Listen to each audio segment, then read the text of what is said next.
Using formal and informal English. How do you greet your friends? Kindly listen to this dialogue. Hey, Angelo, what's up? Hi, I'm good, Arjul. What section will you be in? I'm not sure yet. Maybe we could check the class list. What about you?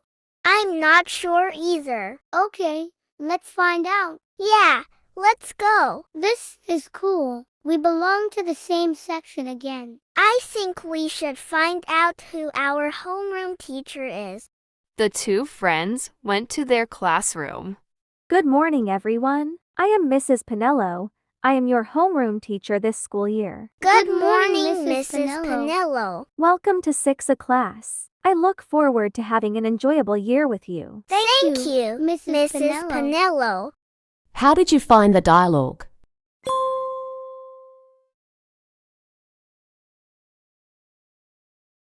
Great job! What were the characters talking about?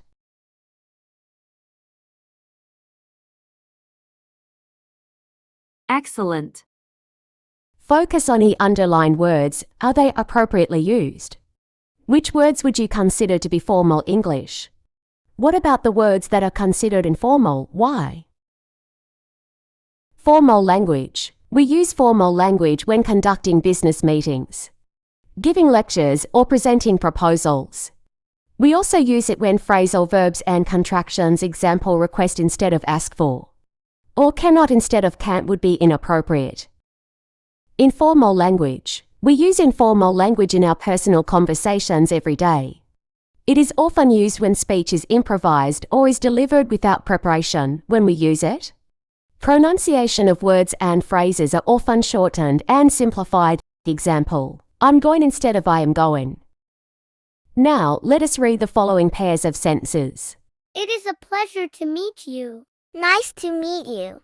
We ate too much last night. We picked out last night. Please reply at your earliest convenience. Give me a call. Do the sentences have the same meaning? How do the underlined words change the tone of the sentence? Let us study more formal and informal languages. Job interview. When talking to the school principal. Class essay. Business letter. Text message. Journal writing. Friendly letter.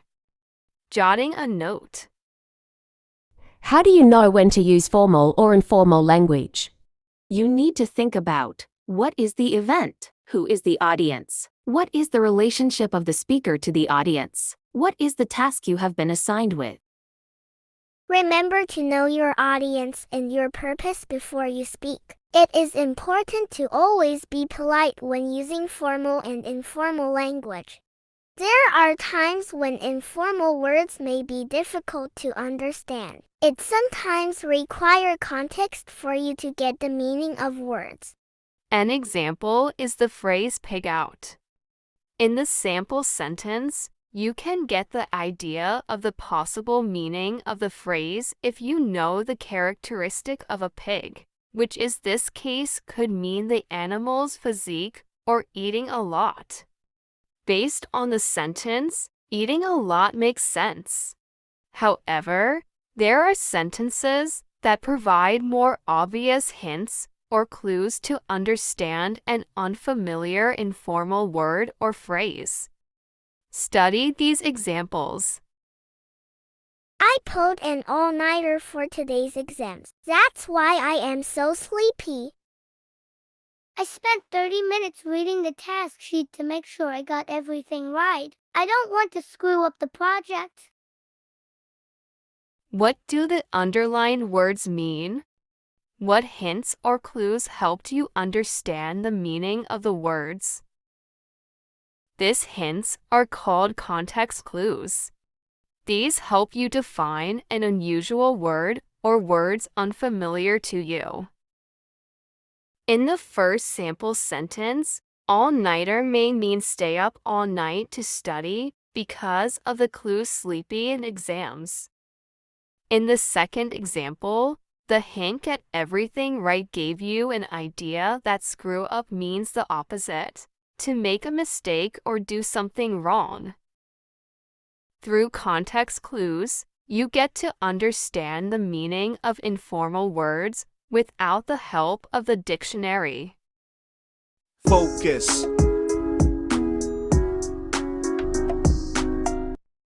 Identify the language style used in the following sentences. Write formal or informal on the line. 1. Good morning. I would like to make a reservation. 2. So what have you been doing these days? 3. How long will you be staying, sir? Kindly answer.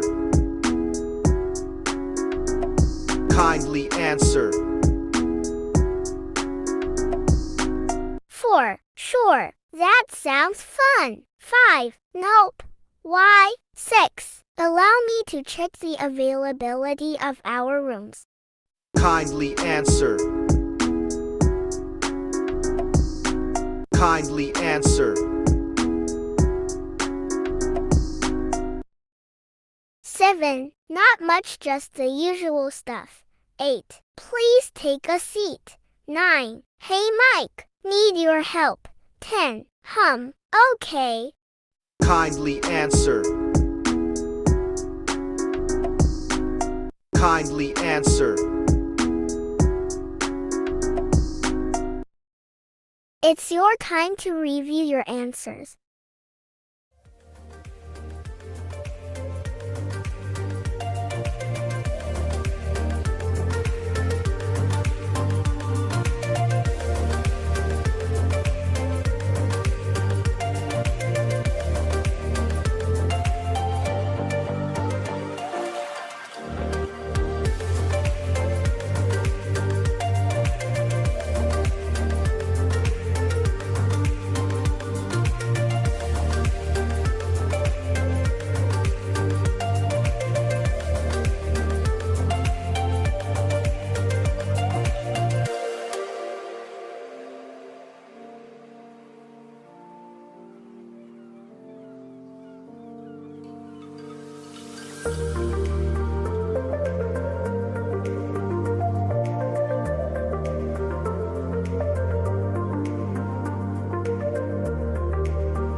Answer the following questions. Encircle the letter of the correct answer. 1. Which is suitable in addressing a teacher in a formal letter? A. Hello, teacher. B. Dear Ms. Dela Cruz.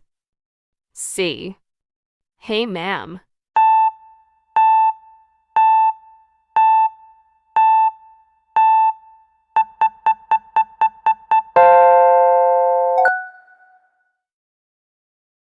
Great job.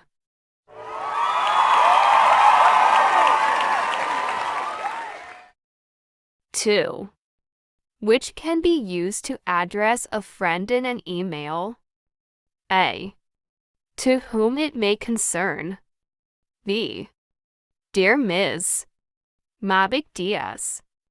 C. Dearest Mavic.